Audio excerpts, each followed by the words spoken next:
أعوذ بالله السميع العليم من الشيطان الرجيم. بسم الله الرحمن الرحيم. اقرأ باسم ربك الذي خلق الإنسان من علق. اقرأ وربك الأكرم الذي علم بالقلم علم الإنسان ما لم يعلم. سورۃ العلق سورہ کی دوسری آیت میں خلق الانسان من علق، اسی مناسبت سے سورہ کا نام سورۃ العلق اور دوسرا نام سورہ اقرأ، کیونکہ سورہ کی ابتدا اسی سے ہوئی ہے۔ نام علامت کے طور پر ہوتے ہیں، شناخت کے لیے، پہچان کے لیے، مضمون کی حیثیت نہیں ہوتی۔ جو نام ہوتا ہے اس کا تذکرہ، اس کے متعلق بحث بھی ہوا کرتی ہے۔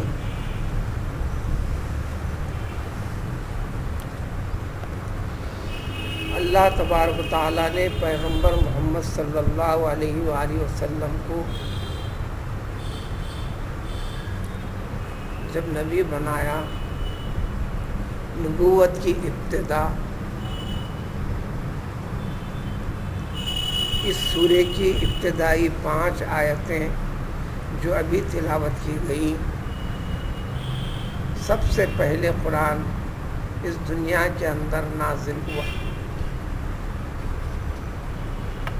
مہینہ تھا رمضان کا۔ پیغمبر علیہ السلام تھے غار حرا میں۔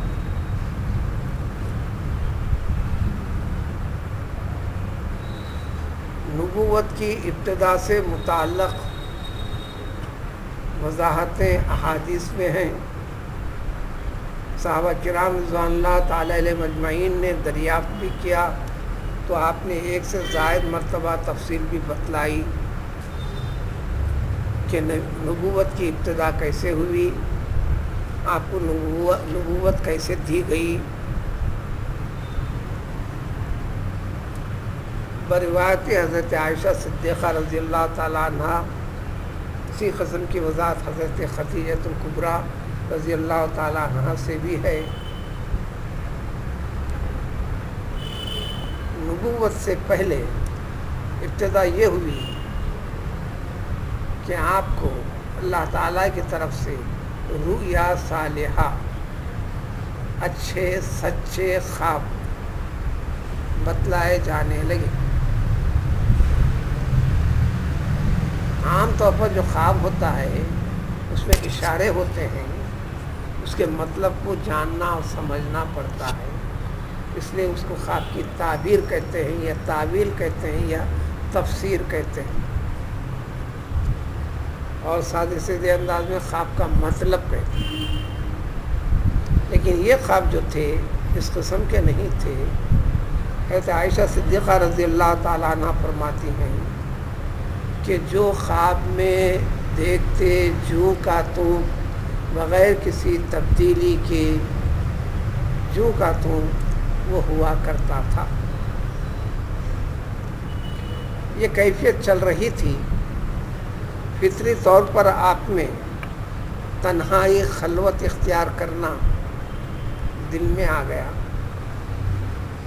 تنہا پسند ہو گئے، اللہ نے تنہا پسند بنا دیا اور اپنے رب کی طرف توجہ کرنے لگ گئے۔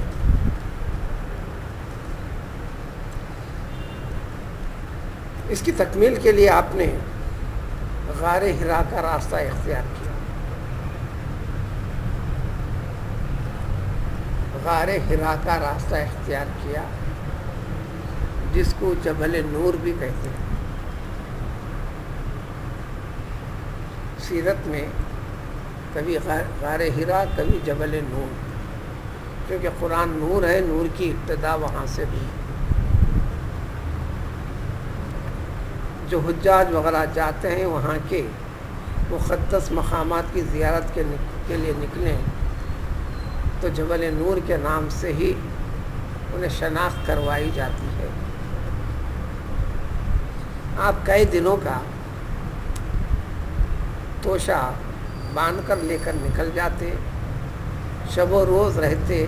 مہینہ تھا رمضان کا. کتنے دن گزارے؟ صرف 1 مہینہ. اب تھا وہ رمضان کا مہینہ. اللہ کی سارے کتابوں کا نزول رمضان کے مہینے میں ہی ہوا.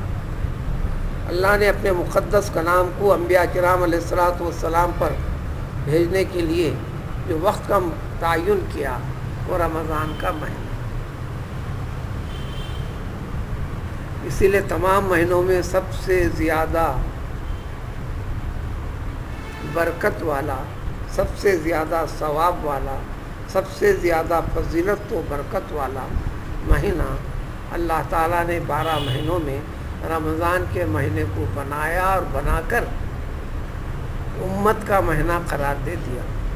اللہ کے ماننے والوں کو، چونکہ استفادہ اس سے اللہ کے مخلوق میں سے استفادہ کرتی ہے اللہ کے ماننے والے، توحید کے طریقے سے، یعنی دین اسلام پر قائم رہنے اور باقی رہنے والے، یعنی اس سے حاصل ہونے والی سب سے بڑی منفعت اللہ تعالیٰ کے رحم و کرم کی بنیاد پر وہ بندے کو ہے. اسی مناسبت سے رمضان کے مہینے کو برکت والا مہینہ قرار دے دیا. بخاری شریف اور دیگر احادیث میں تفصیل ہے.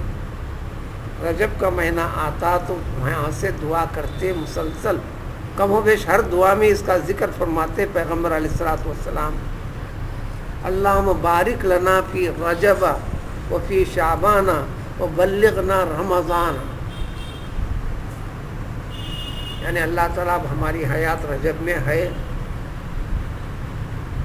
رجب کے مہینے میں گزارے جانے والے ہمارے دنوں میں خیر و برکت عطا فرما، شعبان کے اس میں بھی خیر و برکت عطا فرما. اس طرح ہم کو رمضان کا مہینے میں پہنچا دے. رمضان کا مہینے کی فرضیت، نماز فرض ہوتی ہے وقت آنے پر. اللہ تعالیٰ نے نماز کی فرضیت کو وقت کے ساتھ جوڑ دیا. عصر کی نماز ادا کر لی گئی، ذمے سے ساقط ہو گئی. آنے والی مغرب کی نماز کسی کے اوپر اب فرض نہیں ہے، اس لیے کہ وقت آیا نہیں. جب وقت آتے ہی فرض ہو جاتی ہے. تو رمضان کی فرضیت کے لیے اللہ تعالیٰ نے مہینہ قرار دیا. فمن شہد منکم الشہر فلیصمہ. جس کو رمضان کا مہینہ ملے، یعنی جو رمضان کے مہینے میں زندہ ہے، موجود ہے، اب رمضان کے مہینے کی زندگی اس کو گزارنا ہے روزہ رکھ کر.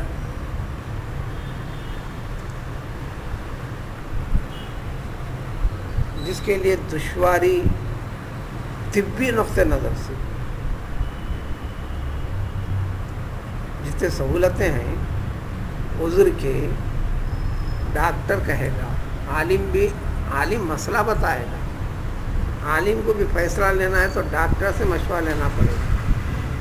جب سونے کے بارے میں 1000 آدمی بھی کہہ دیں کہ یہ سونا ہے تو وہ سونا نہیں ہوتا. اگر ایک سونار اگر یہ کہہ دے کہ یہ سونا نہیں ہے تو سونار کی بات مانی جائے گی. 1000 آدمیوں کی بات لغو، بیکار، باطل. عالم فیصلہ دے گا، فیصلہ لینا اس کے اوپر قطعی فیصلہ کرے گا ڈاکٹر کہ آپ کے لیے اب روزہ رہنا دشوار ہے، اب آپ روزہ چھوڑ سکتے ہیں. تو پھر اس کے فیصلے پر عمل کرتے ہوئے شریعت کا حقوق سے استفادہ کریں گے. عالم صاحب کی خود سے فیصلہ لینے کا اختیار نہیں، اس کا متبادل یعنی روزے کے ساتھ ہی، بغیر روزے کے ساتھ نہیں. روزہ رکھنا یا روزے کا متبادل جن کے لیے جو ڈاکٹر نے کہا ہے اس کے لحاظ سے اس کو ترجمہ الٹ کے بول دو. ترجمہ ہے جس کو رمضان کا مہینہ ملے روزہ رکھے، اس کو الٹ دو. جو رمضان میں زندہ رہنا چاہتا ہے بحیثیت ایمان کے، وہ روزہ رکھنا، زندہ رہنا. آپ کو روزہ نہیں رہنا ہے تو زندہ مت رہو. اور جو مر گیا اس کے اوپر کوئی چیز فرض نہیں، نہ نماز فرض ہے، نہ روزہ فرض ہے، نہ زکوٰۃ فرض ہے، نہ حج فرض ہے، وہ ہے ہی نہیں تو اس کے اوپر فرضیت کہاں سے ہوئی؟ الغرض وہ موضوع ایک الگ ہے۔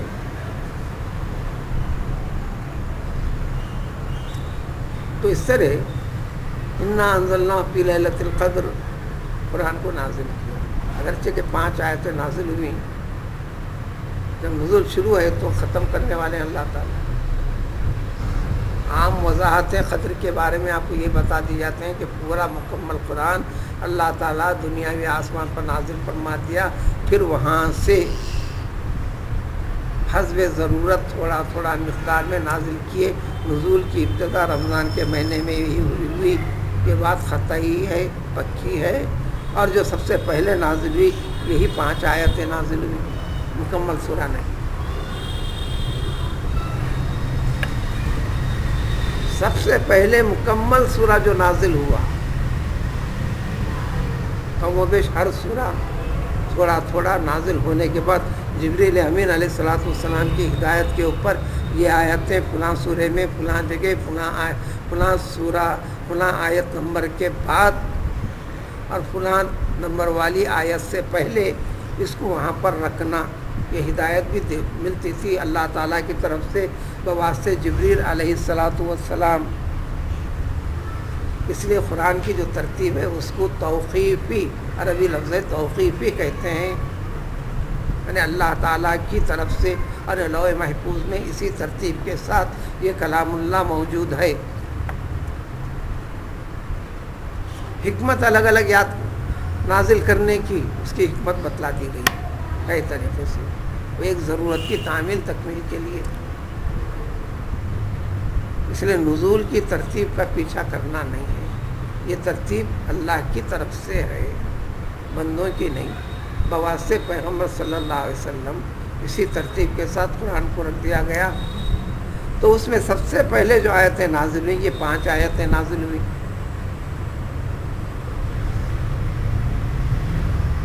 اس کے بعد نازل نہیں ہوئی، کوئی 2 سال 6 مہینے تک نازل نہیں ہوئی، اس کو زمان فترت کہتے ہیں۔ پھر اس کے بعد نزول شروع ہوا۔ الغرض اب جب یہ ترتیب اللہ تعالیٰ کی ہے، لوح محفوظ میں ہے،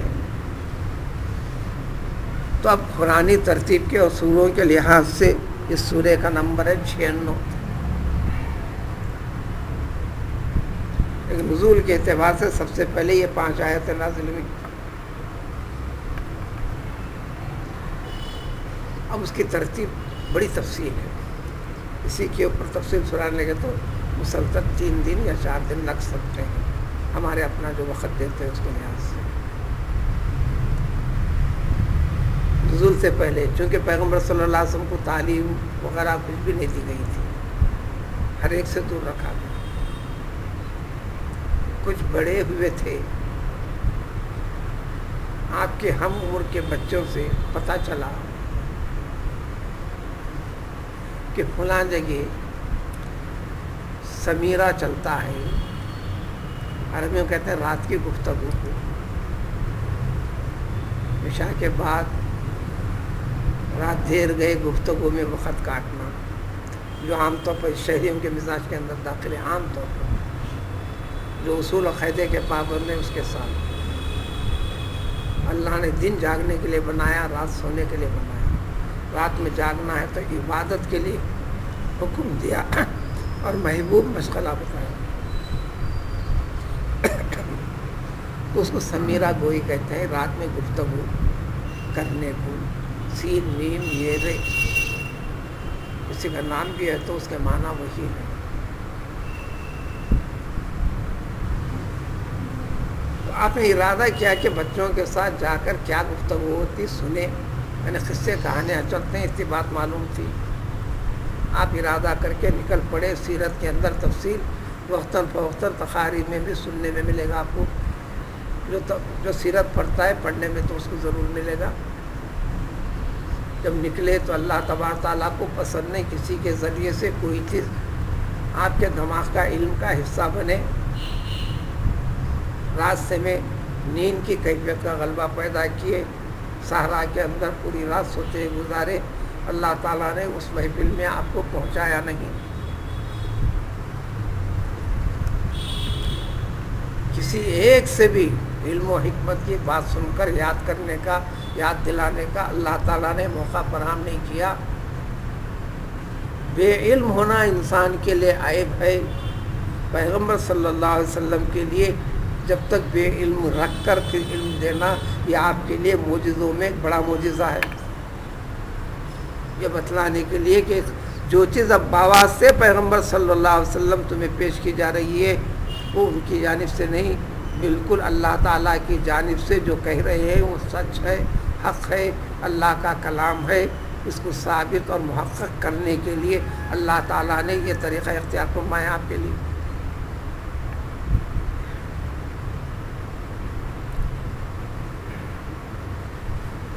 جب وحی ہوئی نازل، جبریل امین علیہ السلام تشریف لائے، ایک دم سے آ گئے نہیں، یہ وحی سے پہلے بھی، اس سے چند دن پہلے بھی جبریل علیہ السلام کو پیغمبر صلی اللہ علیہ وسلم سے مانوس کرنے کے لیے آپ کو بتلایا۔ کچھ آواز جیسی آئی جب آپ صحرا میں ہیں، وہیں غار حرا کے پاس انسانوں سے دور باہر نکلے، چل رہے تھے، اچانک ایک آواز محسوس ہوئی۔ آواز اوپر کی جانب سے آئی۔ آپ اپنے سر مبارک کو اٹھا کر دیکھا تو آسمان زمین کے بیچ میں ایک بڑی کرسی نما ایک چیز ہے، اس میں بڑی حیت والی ایک شخصیت تشریف فرما ہے۔ یعنی مانوس کرنے کے لیے جتنے طریقے تھے اللہ تعالیٰ نے سب کچھ کر کے پھر بالآخر جب قریب کر دیا تو جبریل امین علیہ السلام کے ذریعے سے قرآن پیش کیا گیا۔ سب سے پہلے آپ نے اقرا فرمایا، پڑھو، تو آپ نے جواب دیا ما انا بقارئ، مجھے پڑھنا آتا کہاں ہے۔ پھر آپ نے جبریل امین علیہ السلام نے پیغمبر صلی اللہ علیہ وسلم کو پکڑ کر اپنے سینے سے دبوچا، اس قدر تیزی سے دبائے کہ پیغمبر صلی اللہ علیہ وسلم فرماتے ہیں کہ تکلیف جیسی کیفیت محسوس ہوئی، پھر چھوڑ دیا، پھر فرمایا کہ اقرا، پڑھیے، پھر آپ نے وہی جواب دیا، پھر آپ نے اپنے سینے سے دبایا، پھر چھوڑ دیا، پھر فرمایا کہ اقرا، پھر آپ نے تیسری بار بھی وہی جواب دیا، پھر دبوچ کر دبا کر چھوڑ کر پھر فرمایا اقرا بسم ربک الذی خلق۔ جب اقرا فرمائے تو سمجھے کہ مجھے تو پڑھنا آتا نہیں، اب کس چیز میں، کس شکل میں پڑھنے کے لیے کہہ رہے ہیں۔ بعض روایتوں میں ایک ریشمی کپڑے کے اوپر لکھی ہوئی شکل میں سامنے پیش کی گئی، اقرا پڑھ۔ آپ نے فرمایا کہ مجھے پڑھنا آتا نہیں۔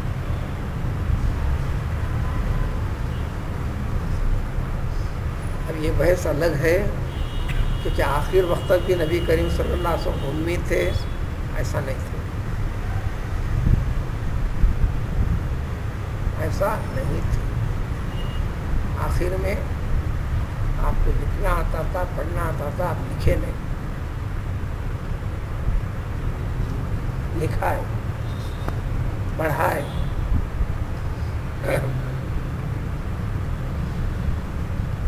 بالآخر چوتھے مرحلے میں جب حکم ہوا اقرا بسم ربک الذی خلق، آپ پڑھے، اے محمد صلی اللہ علیہ وسلم آپ پڑھیے، اللہ کا کلام پڑھنا ہے، اپنے رب کا نام سے یعنی بسم اللہ الرحمن الرحیم کہہ کر پڑھیے۔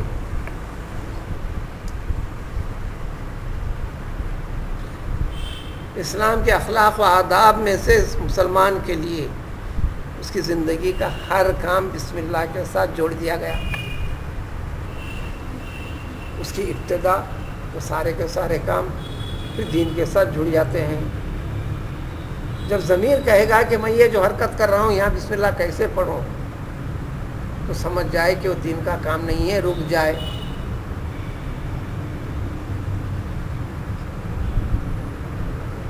یہ گناہ ہے، یہ نیکی ہے، ساری وضاحت قرآن کر کر پھر ایک قید کلیہ بتلا دیا مسلمان کے لیے.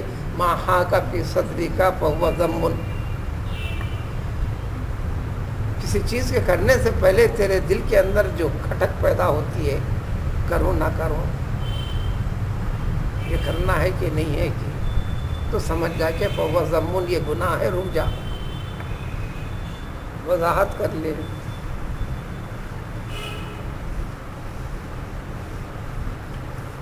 تو لہذا ہر کام، کھانا پینا، اٹھنا بیٹھنا، کوئی چیز لینا، کوئی چیز دینا، کسی کو چھونا کرنا، جتنا ہو سکتا. اگر کوئی وظیفوں میں زیادہ وظیفہ پڑھنا بھی چاہتا ہے تو اس کے لیے وظیفہ سب سے بڑا بسم اللہ الرحمن الرحیم کا ہی سب سے بڑا وظیفہ ہے، پڑھے.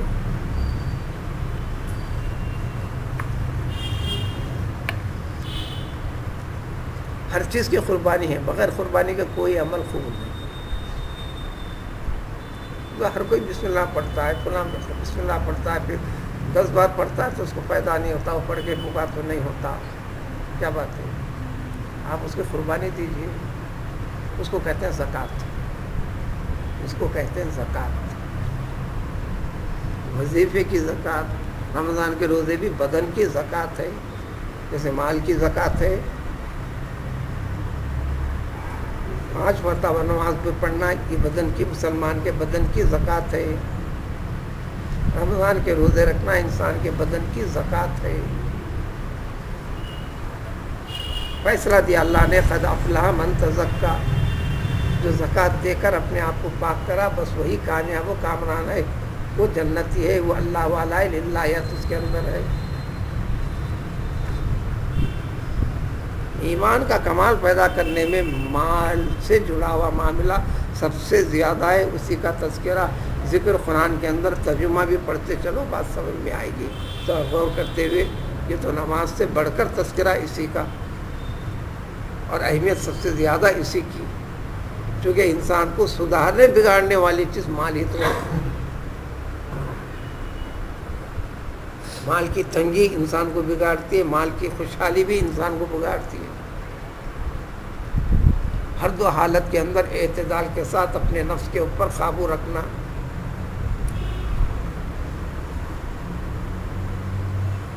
اقرا بسم ربک الذی خلق، اے محمد صلی اللہ علیہ وسلم بسم اللہ الرحمن الرحیم کے ذریعے سے، یعنی اللہ کا نام لے کر پڑھیے. اللہ کی شناخت کروائی، وہ اللہ تعالیٰ ہے جس نے پیدا کیا.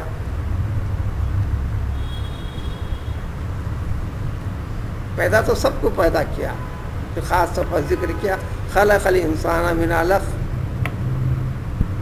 انسان کو پیدا کیا علق سے، منجمد خون سے. جگہ جگہ قرآن کہتا ہے کہ انسان کو مٹی سے پیدا کیا، حضرت آدم کو مٹی سے پیدا کیا. یہاں انسان کی خلقت کو علق کے ساتھ جوڑے. وجہ یہ تھی کہ مشرکین مکہ اس وقت اس فلسفے کا انکار کیا کرتے تھے جو اقرار والی کیفیت ہے، اس کو یاد دلایا کہ اس رب نے جس نے انسان کو پیدا کیا، پیدا تو ساری کائنات کو پیدا کیا، لیکن انسان کی خلقت اس کے اندر بحث مباحث تفصیل میں جاؤ تو سارے عالم کا، کائنات کا نمونہ انسان کی خلقت ہے. تو انسان کو انسان کی حقیقت سمجھا دی گئی، بتا دی گئی. دوسرا پہلو اس کے اندر جو ہے مقصد انسان کا ذکر کر دیا گیا. اجی انسان کو جو پیدا کیا گیا پڑھنے کے لیے پیدا کیا گیا.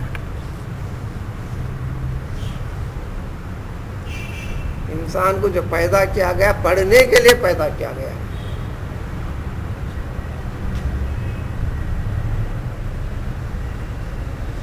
کیا پڑھے؟ اللہ کو پڑھے.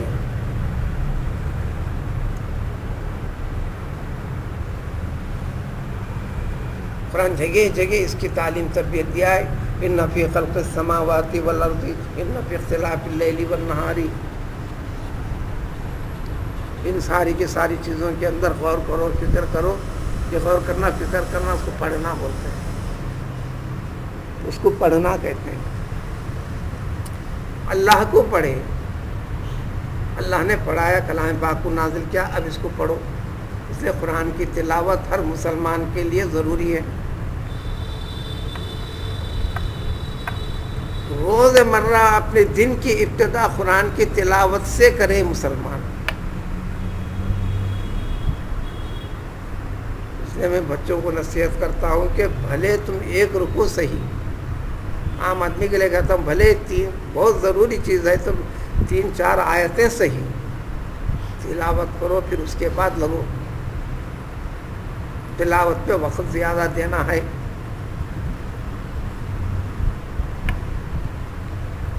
قرآن کی تلاوت دینی نقطہ نظر سے، ایمان کے غیبی چیزوں سے جتنا وقت جو دے گا اس کی زندگی میں اتنی خیر و برکت. یہ مادی چیز نہیں ہے جو سمجھ میں آئے، ایمان اور عقیدے والی چیز ہے.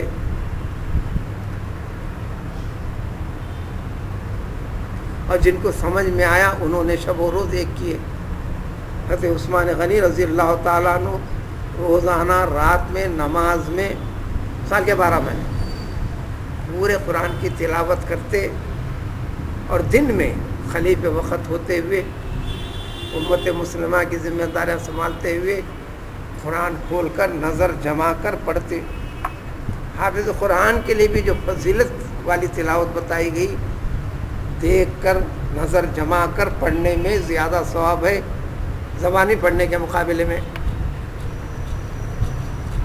حضرت عثمان غنی رضی اللہ تعالیٰ عنہ سے اس بارے میں پوچھا گیا تو آپ نے تو عاشقانہ ایک جواب دیا.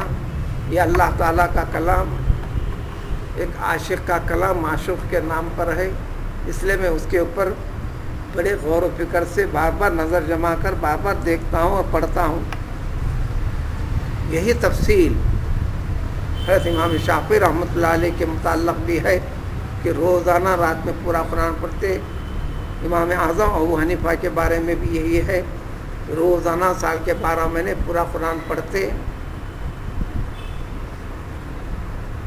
گزرے ہوئے مصر کے قاضی کا تذکرہ ملتا ہے، محمد ابن الجماع ان کا نام ہے.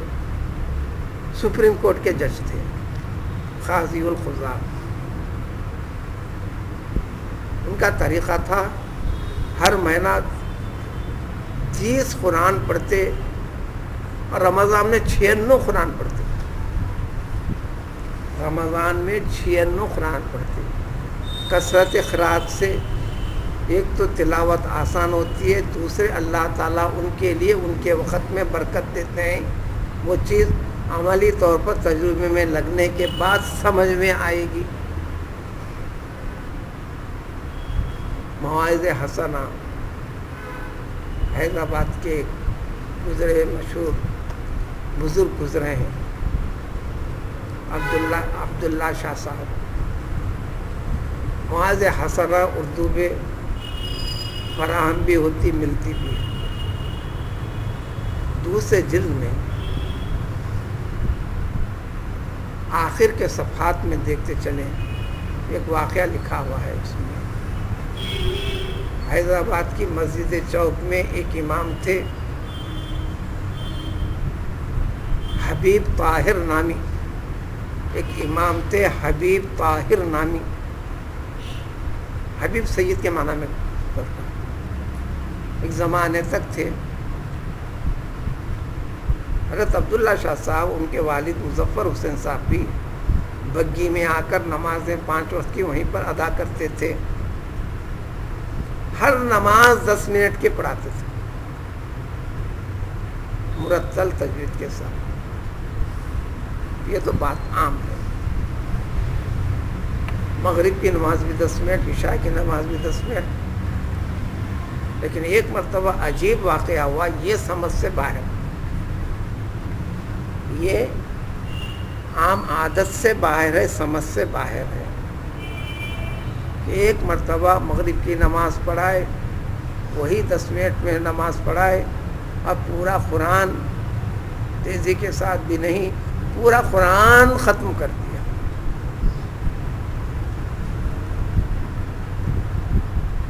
وہ چیزیں بتانا بھی نہیں ہے، بولنا بھی نہیں ہے کہ اب ان لوگوں کا جو کثرت تلاوت کلام پاک، جو روزانہ قرآن کو پڑھنا، دنیا کے معاملات کے ساتھ بھی لگے رہنا، اور دنیا کی روزمرہ کی زندگی کے اندر فرق بھی پیدا نہیں ہونا، یہ ساری کی ساری چیزیں کیسے ایک انسان سوچے گا؟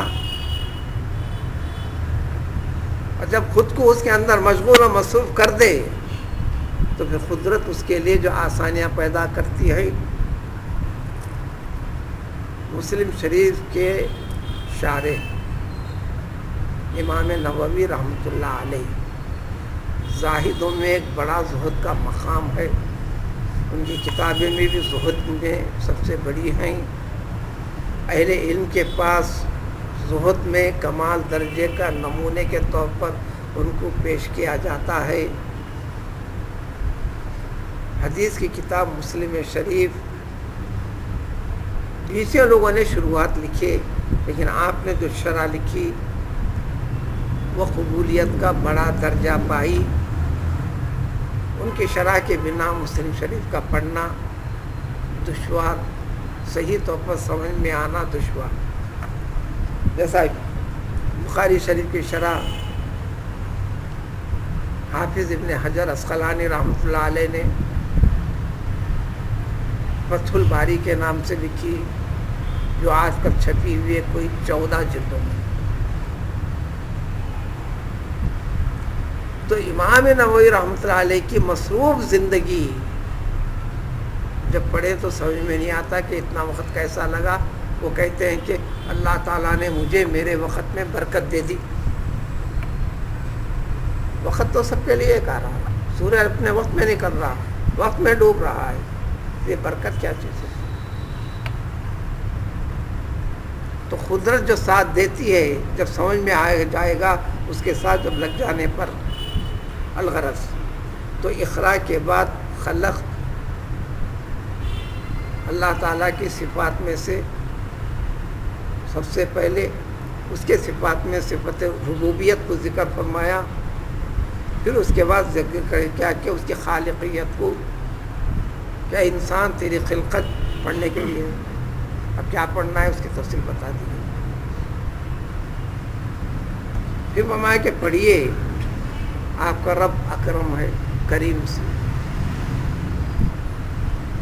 یہ ذکر کر کر جو بات بتائی گئی، الذی علم بالقلم، وہی رب ہے جس نے سکھلایا، تعلیم دی قلم سے۔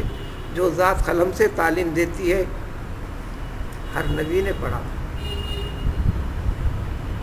تو وہ ذات بغیر قلم کے بھی پڑھائے گی۔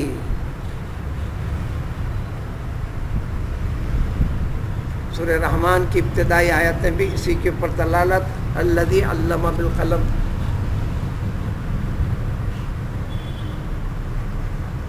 علم القرآن، خلق الانسان، علمہ البیان۔ خلقت کو علم کے ساتھ جوڑا، اور پیغمبر صلی اللہ علیہ وسلم کو جو نہ لکھتے تھے، جو نہ پڑھتے تھے، بتلا دیا گیا، اور آپ نے ذکر کر دیا ما انا بقارئ، جس کی تفصیل بتا دی گئی۔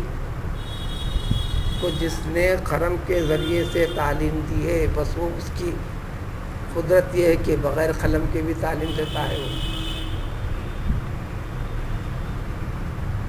اور تعلیم دے کر کیا کیا سکھلا دیا، انتہائی اختصار کے ساتھ کہہ دیا، انسان کو ساری چیزیں بتا دیں جو نہیں جانتا تھا، کلی اعتبار سے، جزئی اعتبار سے۔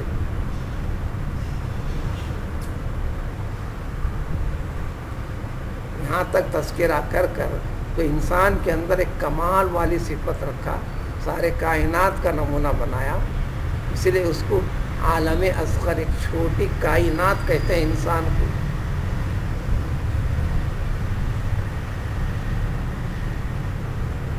حضرت علی کے عربی میں اشعار ہیں جس کے شعر میں سے ان کے دوسرے شعر کا ترجمہ ہے، اے انسان تو اپنے آپ کو ایک چھوٹا سا معمولی جزہ سمجھتا ہے، جبکہ ساری کائنات کو رب نے تیرے اندر سمو دیا ہے، ساری کائنات کا ایک چھوٹا نمونہ تو ہے، تو یہ سمجھنے کی ضرورت ہے۔